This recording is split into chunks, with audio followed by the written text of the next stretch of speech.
Olá, Vete! Sejam muito bem-vindos à jornada de Strava Vet. Para quem ainda não me conhece, eu sou a doutora Fabiola, médica veterinária e especialista em clínica geral de cães e gatos. E se você chegou até aqui, é porque deseja dominar os procedimentos ambulatoriais clínicos para atuar com muito mais confiança, tanto na rotina clínica, no consultório, né? E também nos plantões em até 90 dias. E aqui, pessoal, eu vou mostrar para vocês, ao longo dessa semana, o caminho que diversos vets seguem para dominarem os procedimentos ambulatoriais clínicos em tempo recorde, tá? Mesmo que você seja inseguro para atender na rotina clínica e no plantão, mesmo que você tenha medo de perder o paciente, não tenha feito, gente, residência e não tenha feito estágios práticos na graduação, ou inclusive tenha receio de ser processado pelo tutor. Ivete, eu sei que você tem medo. Sabe por quê? Porque assim, eu já estive no seu lugar por várias vezes. E é horrível o sentimento de incapacidade. E eu tenho certeza que após essa semana você saberá o caminho que precisa para destravar o seu atendimento ambulatorial clínico e deixar para trás essa insegurança que te amedronta. Mas antes de mostrar o caminho para destravar o seu atendimento ambulatorial, eu quero compartilhar com você a história de alguns vets que já estão dominando os procedimentos ambulatoriais clínicos. E, gente, todos esses vets eram vets inseguros na hora de atender na rotina clínica e nos plantões, mas que após conhecerem o passo a passo, eu estou prestes a mostrar aqui para vocês, eles dominaram os procedimentos ambulatoriais clínicos na rotina e no plantão, e o melhor, em menos de 90 dias. Então, depois que eu conheci o método de Strava-Vet, com uma semana, 15 dias, eu já conseguia ter muita segurança nos meus procedimentos ambulatoriais, né, que eu realizo na minha clínica. Então, é um método que reúne prática, reúne teoria, reúne técnica, né, e estou muito feliz com o método.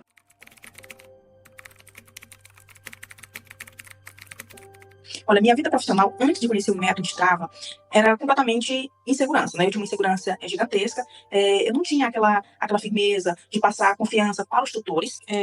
Eu me senti um pouco retraída, né? Por estar formada há tanto tempo e ainda não conseguir desenvolver alguns métodos ambulatoriais dentro do consultório, né? Que é a hipnocentese, Placocentese, são procedimentos que eu não sabia que existia, né? E às vezes eu me sentia envergonhada por haver tantos procedimentos, né, simples da rotina e eu não saber como realizar. Um procedimento foi um paciente, né, com parvo, ele chegou na clínica e era um animal hipovolêmico, né, um animal completamente desidratado e eu não conseguia acessar, eu não conseguia canular esse animal, né? Então eu estava um pouco perdida, tinha já tentado todas as opções de acesso e não conseguia. Né, eu não tinha esse domínio de canular um animal. Foi um momento que eu me sentia assim, envergonhada. Eu acho que eu me senti tipo, inútil, né, uma profissional inútil, envergonhada, uma sensação muito esquisita, porque eu não sabia naquele momento como desenvolver o caso e como salvar o meu paciente, como de fato eu não conseguia salvá-lo, porque ele teve uma parada cardiopulmonar, cardiorrespiratória, e eu acabei perdendo o paciente, que é uma sensação mesmo de impotência que a gente sente.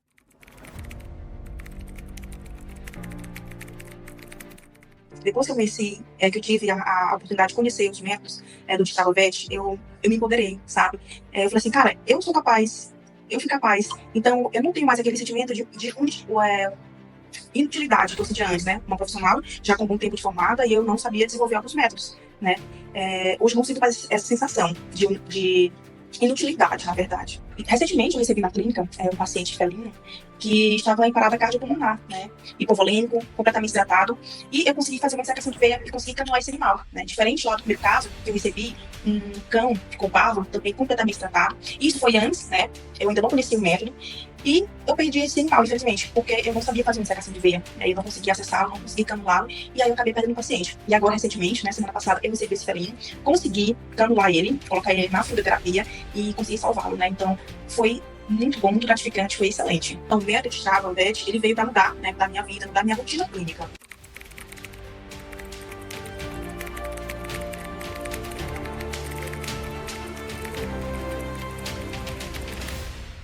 Pets, e eu gosto muito de assistir esses relatos.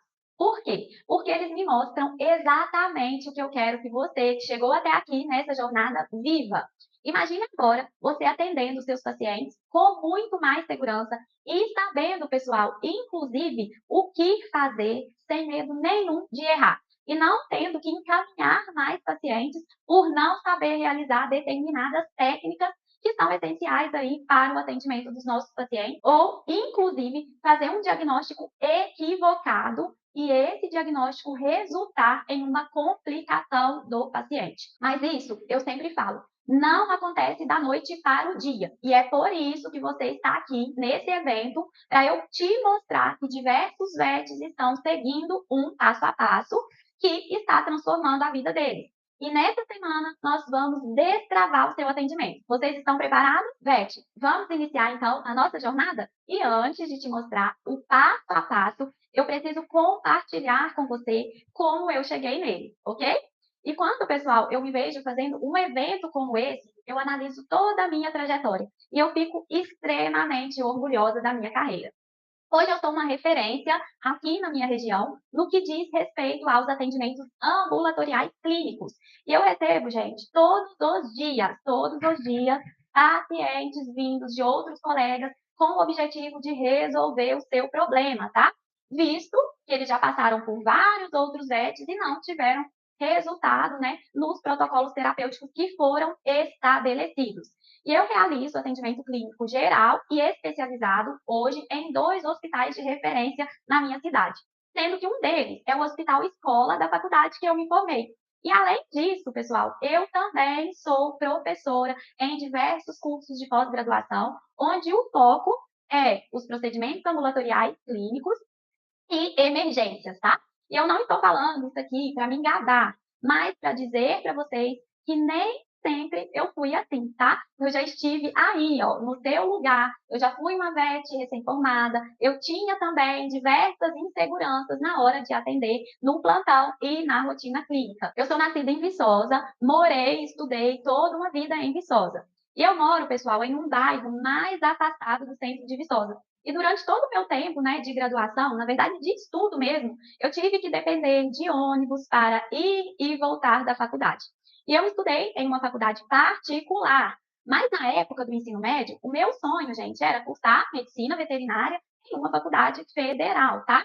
E inclusive na faculdade federal da minha cidade, que é aí muito conhecida. Porém, o ponto de corte da federal era altíssimo, né, por ser um dos cursos aí mais conhecidos da região e do Brasil, eu não consegui passar. Então, eu fui cursar a faculdade privada da minha cidade mesmo, e a partir daí eu segui um fluxo que eu acredito que a maioria de vocês seguiram, tá?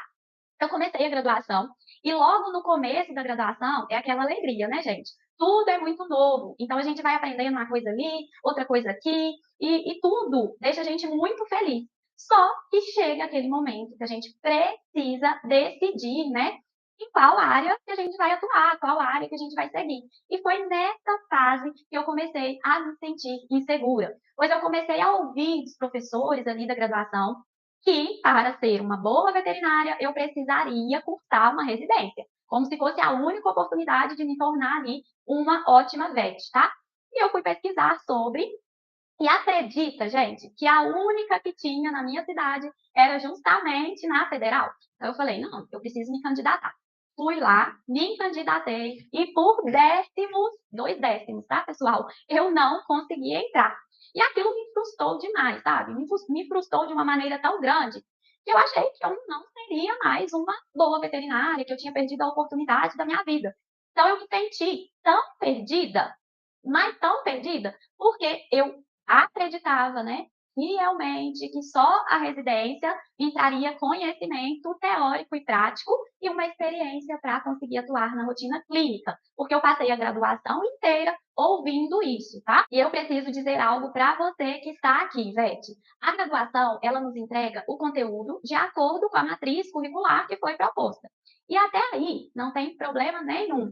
A questão, gente, é que na hora de colocar isso em prática, nem todo médico veterinário consegue. E eu arrisco a dizer ainda que 99% dos vets não fazem ideia, tá, gente, de como organizar todo o conhecimento, né, que foi ali adquirido ao longo da faculdade e ainda assim colocar em prática e realizar um atendimento da melhor forma, da forma correta, tá? E era esse o cenário que eu, Fabiola, me encontrava logo após me formar. Desempregada, com a sensação de que eu não tinha aprendido nada durante a graduação e completamente perdida. Eu não sabia para onde eu iria. E olha, eu sempre fui uma excelente aluna, tá? A prova disso é que logo que eu me formei, eu recebi um convite para trabalhar no hospital escola da faculdade que eu me formei. Então, nesse momento, eu não pensei 2 vezes e, claro, aceitei logo o convite. Mas eu não fazia ideia de que o pior estava por vir, gente. E chegou o dia do meu primeiro plantão. E eu sei que a maioria de vocês que estão aqui me assistindo agora já passaram por isso. E eu já adianto, se você ainda não passou, com toda certeza, logo mais vai passar. Ivete, olha só, eu entrei, né? Era meu primeiro plantão. Então, com de sentimentos.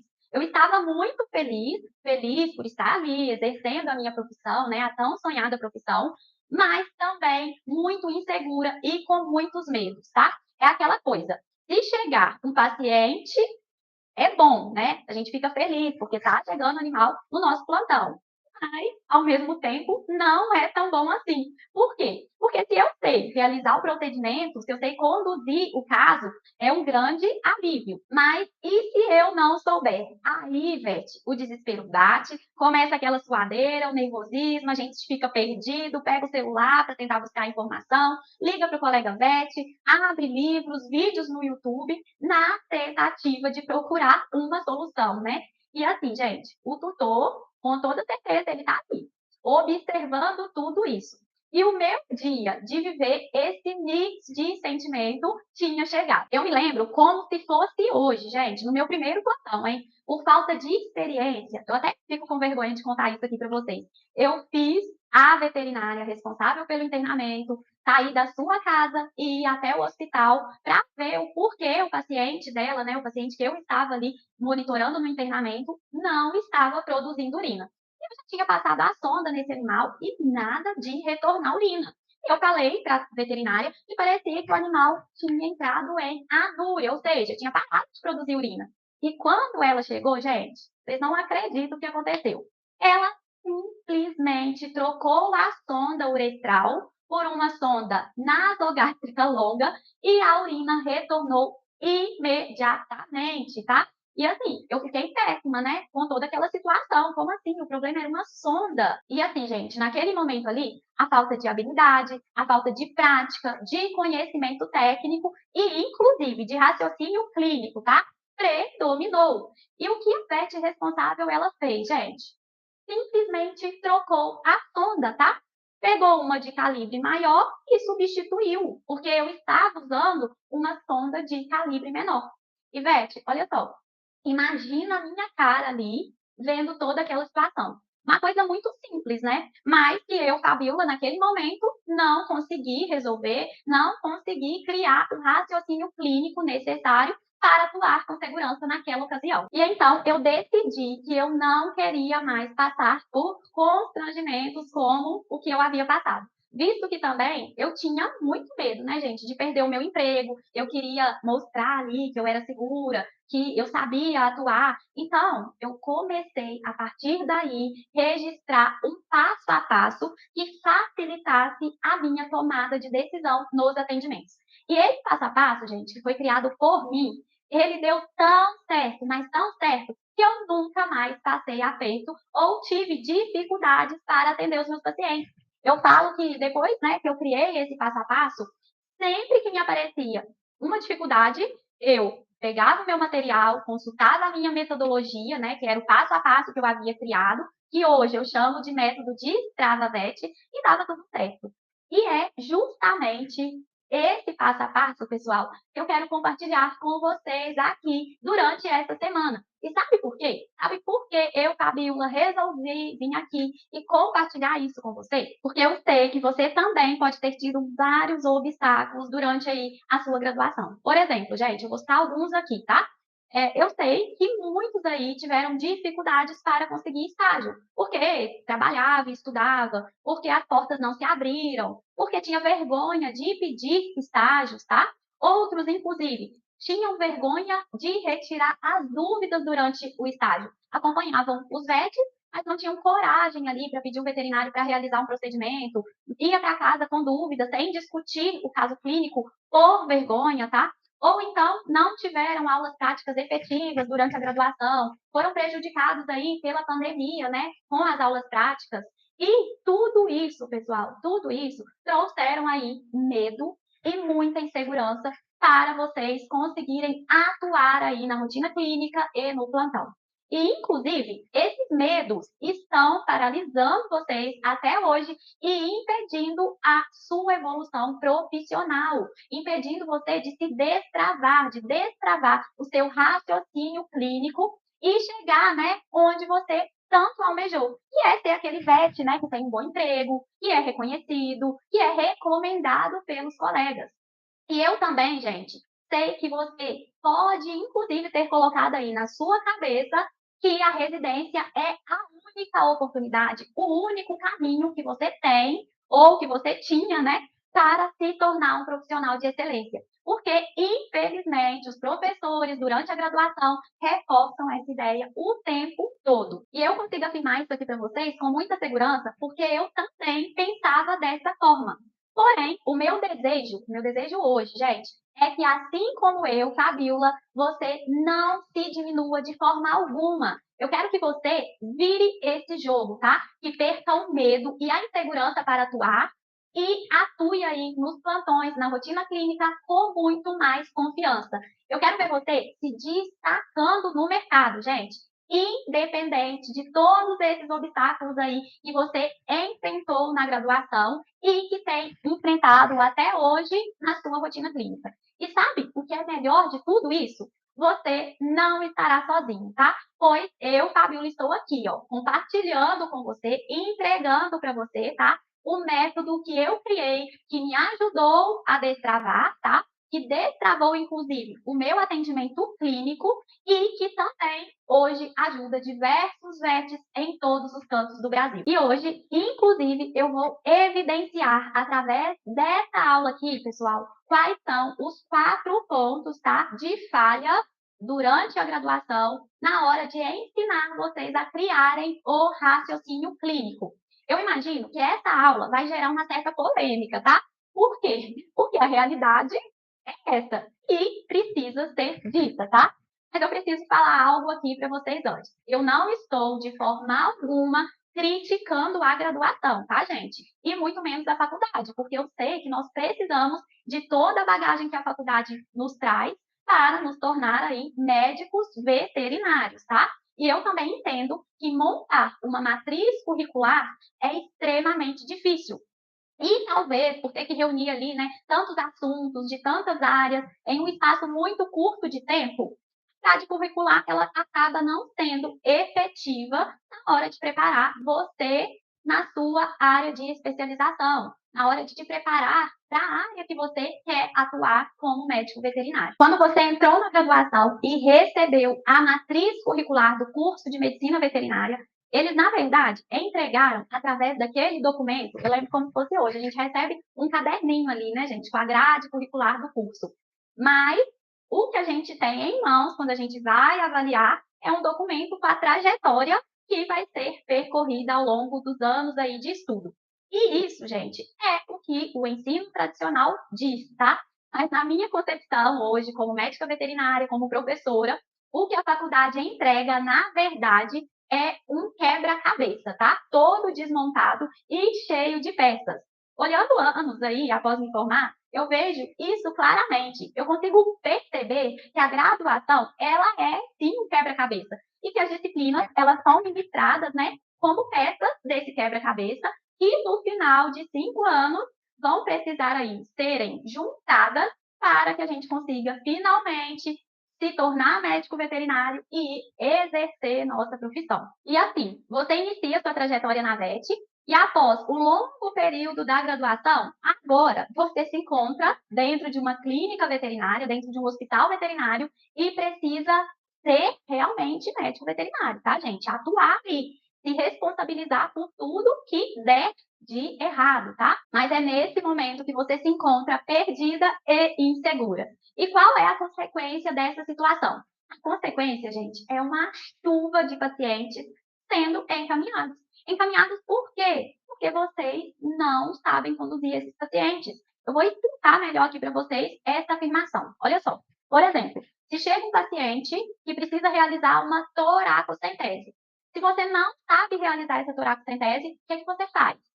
Eu arrisco a dizer aqui agora que você vai encaminhar esse animal para um colega vet que tenha experiências ali necessárias para realizar a toracocentese e continuar conduzindo o caso desse paciente. E o ponto principal aqui é até quando você vai ficar encaminhando seus pacientes por não saber realizar procedimentos básicos e que são necessários para solucionar o problema do seu paciente.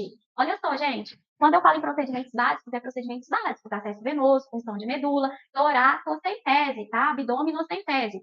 E do outro lado, quando a gente consegue ter uma outra visão, nós temos um VET que está ali, ó, experiente, seguro, atendendo mais pacientes, recebendo mais pacientes e, como consequência, sendo também reconhecido e se tornando ali referência na região. E toda vez que você está me assistindo aqui agora, encaminha o seu paciente para esse VET, tá? Que de maneira direta está, né, te ajudando, ele está se tornando mais conhecido, ele está faturando mais, tá? E, inclusive, pessoal, ele está, mais uma vez, ganhando autoridade e se tornando referência.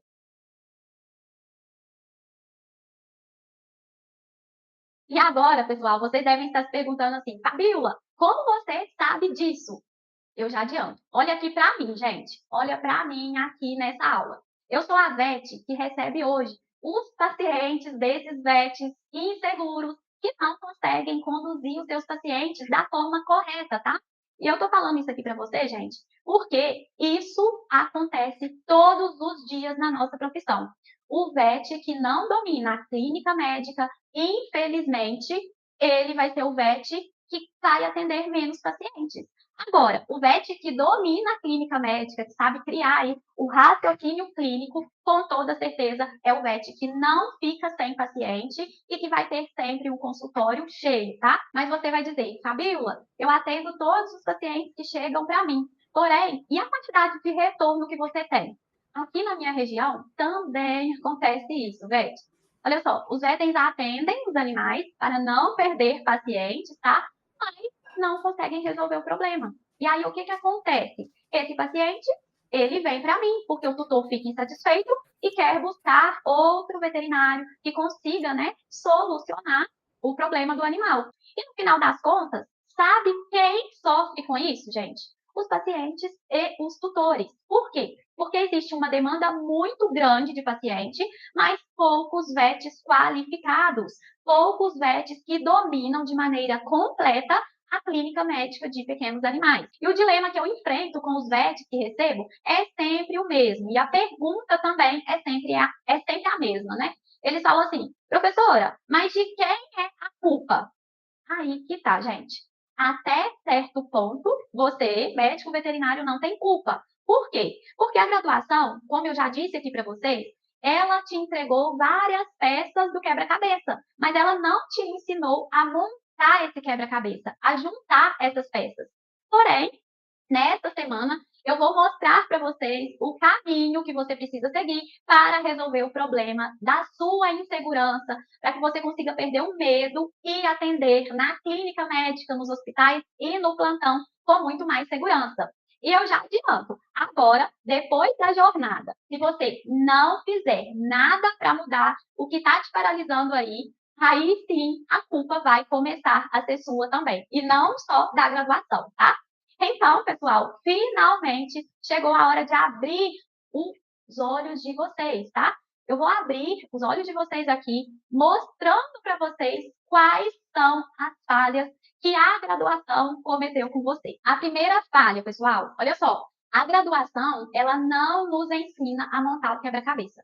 Ou seja, ela não nos ensina a criar um senso clínico. Eu falo que é um senso clínico crítico, né? Porque às vezes a gente também tem o senso clínico, mas não tem o senso crítico da clínica médica. E nós precisamos muito desse senso crítico, tá? Quando eu digo para vocês que a graduação, ela só entrega as peças para nos ajudar, é a mesma coisa de vocês pegarem uma caixa de quebra-cabeça e essas peças estarem todas ali espalhadas. Eu, inclusive, pergunto aqui para vocês: você já tentou montar um quebra-cabeça? Com toda certeza, sim, né, gente? E se tornar um médico veterinário pronto para realizar os procedimentos ambulatoriais é exatamente a mesma coisa. Na verdade, isso se emprega para qualquer área da veterinária, tá? E o que eu estou falando aqui, então, é válido para todas as áreas. Você conclui o curso, né, com uma bagagem muito grande de conhecimento, ou seja, com muito conhecimento, mas não sabe organizar as peças, não sabe montar as peças, não sabe como aplicar e como utilizar esse conhecimento, essa bagagem de conhecimento na sua rotina. E quando nós iniciamos a montagem desse quebra-cabeça, gente, nós precisamos separar as peças, tá? Por que eu falo que nós precisamos separar essas peças? Porque geralmente nós sempre temos ali peças de todas as áreas, porque a grade curricular da veterinária inclui todas as áreas. Então nós temos que iniciar pelas beiradas do quebra-cabeça e depois nós vamos indo para o centro, tá? Até concluir e montar todo esse quebra-cabeça. E a construção do raciocínio clínico também acontece da mesma forma. O ponto aqui é, se nesse quebra-cabeça tem várias peças que não completam o quebra-cabeça, aonde que nós entramos? Aí que vem o segundo ponto, que é a segunda falha da graduação, tá, gente? Por quê? Nós estudamos na graduação muitos assuntos, assuntos esses que não são relevantes muitas das vezes para a área que nós vamos atuar, tá? E por que eu estou falando isso? Porque, pessoal, a gente precisa ter maturidade para conseguir compreender isso que eu estou falando aqui com vocês, tá? Eu vou falar novamente. Eu não estou aqui invalidando a matriz curricular da medicina veterinária, tá? Mas dizendo para vocês que um dos pontos que implica aí, né, na sua falha técnica no atendimento ambulatorial clínico é porque você teve que dedicar muito do seu tempo para especialidades que hoje não te atendem, tá? E é simples entender esse ponto. Basta você olhar a quantidade de horas, tá, gente, que você dedicou para disciplinas que não estão agregando aí na sua rotina. Eu vou dar aqui alguns exemplos. Olha só a quantidade de horas que vocês tiveram que dedicar para clínica de bovinos, clínica de equinos, inspeção, caprinos, suínos, né? E, gente, reprodução de bovino, de equino. Ou seja, foram muitas horas dedicadas para áreas que hoje você não utiliza na sua rotina, né? E por isso, montar esse quebra-cabeça fica difícil. Por quê? Porque nós temos ali várias peças que não encaixam no nosso tabuleiro. Vocês concordam, gente, comigo? Que isso que eu estou falando aqui para vocês é um grande obstáculo para seu aprendizado, para a formação do nosso raciocínio clínico após formados? E quando eu falo em organizar os aprendizados, tá? Em colocar em ordem tudo que nós aprendemos, nós estamos entrando na terceira falha aí da graduação, que é o aprendizado fora de ordem, tá? Porque, gente, como eu já falei aqui também para vocês, todas as disciplinas, né, todos os assuntos, eles são divididos em vários semestres. E acaba que eles são distribuídos, na maioria das vezes, fora de ordem, tá? O que impossibilita muito a continuidade ou a aplicação desse ensino, desse conhecimento na rotina prática. Imaginem aqui comigo, olha só. Em um semestre, você aprende sobre a clínica médica de cães e gatos. No outro semestre, você já vai lá para a disciplina de produção e doenças de aves. Olha só, ou produção e doenças de suínos. E aí, gente, nesse momento, acabei de aprender clínica, mas no outro semestre eu já estou aprendendo sobre produção de aves. Como que fica esse raciocínio clínico da clínica médica? Como que fica esse conhecimento que foi absorvido, tá, gente? E, assim, infelizmente, pessoal, infelizmente, é isso o que acontece. Então, eu quero que vocês busquem aí agora, na memória de vocês, como foi durante a graduação de vocês a disposição dos conteúdos. E eu quero que vocês tentem visualizar se isso que eu estou falando aqui para vocês agora faz sentido ou não. E, mais uma vez, eu vivi tudo isso, tá, gente? E eu sei que essa variedade de assuntos traz muita confusão pra gente, tá? Quantos vets aí ficam confusos, inclusive, sem saber qual área seguir dentro da medicina veterinária? Por quê? Porque é muita informação, gente. É muita área que a gente pode atuar durante a graduação. E aí, muitos vets não sabem qual caminho seguir e acaba decidindo esse caminho depois de formado. E no final, quando isso acontece, E, infelizmente, o médico veterinário ele não tem o conhecimento teórico, ele não tem a habilidade prática que ele precisa ter para poder atuar. E é aí que nós também entramos na quarta falha da graduação, que é poucos estágios supervisionados. Fabiola, como assim poucos estágios supervisionados? Eu falo, pessoal, que o VET, que recebe muito conhecimento e fica perdido durante a graduação, não sabe qual área seguir, muitas das vezes, o que ele faz? Ele faz estágio também nessas outras áreas. E ele não exerce, não faz estágios na área que ele realmente quer atuar. E um dos pontos assim que mais geram impacto na formação do médico veterinário, né, como um todo, é não ter um grande número de estágios extracurriculares, tá? E quando ele tem esses estágios, é o que eu falei para vocês.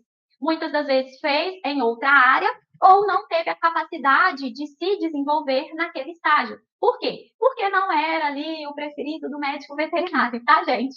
Quem está aqui comigo e já passou por essa situação, coloca aí para mim no chat, pessoal.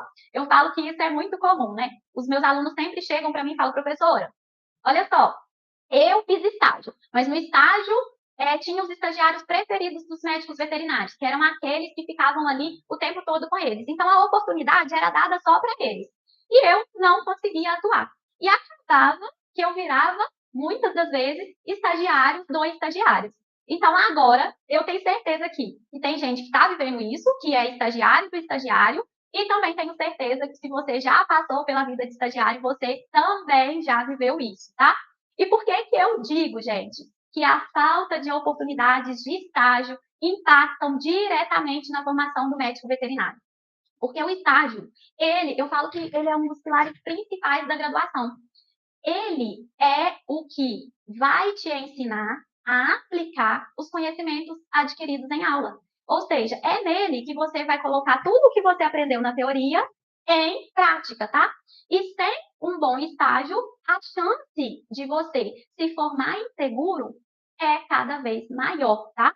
Porém, gente, muita gente acha que somente o estágio é suficiente, tá? Porque às vezes fez muitos estágios, né?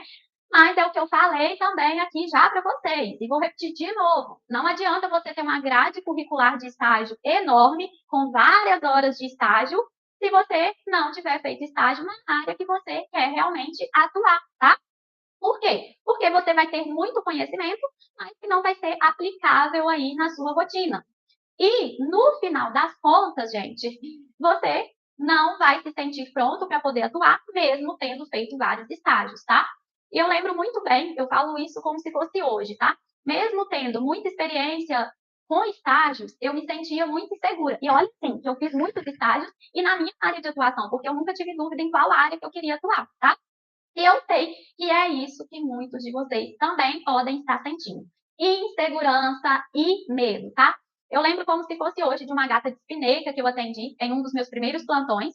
Eu sabia exatamente o que a bendita da gata tinha, tá, gente? Mas no momento me deu um branco. Parecia que eu não sabia nada, tá? Eu travei, literalmente. E eu travei por quê? Porque eu estava insegura. E eu já perdi as contas da quantidade de relatos que eu já ouvi aí dos meus alunos que também sofrem ou sofreram, tá? Do mesmo problema. Principalmente logo, né, que foram introduzidos aí no mercado de trabalho como recém-formados. E a pergunta que eu fiz na época que aconteceu isso comigo, gente, foi assim: o que aquela médica responsável pelas internações tinha, além da experiência que eu não possuía? Como que ela conseguia conduzir seus pacientes? Como que ela organizava o pensamento para que ela conseguisse tomar a melhor decisão e tomar essa decisão no momento correto, mesmo com toda a pressão do momento e também com toda a responsabilidade que é aí lidar, né, com o animal de outras pessoas, visto que hoje eles são filhos e que a gente tem diversos processos aí na medicina veterinária. Então, pessoal, eu ficava com esse pensamento, tentando, né, entender qual era o diferencial dessa VET. E eu pergunto aqui para vocês conseguem compreender que tudo parte, gente, da criação de um raciocínio clínico? Eu falo que o entendimento de todo o contexto que envolve a teoria, que envolve a técnica, que envolve a prática, tá? E que envolve as nossas tomadas de decisão para realizar um bom atendimento clínico é o raciocínio clínico, tá? E o problema é que a graduação, ela não te ensina a organizar esses pensamentos.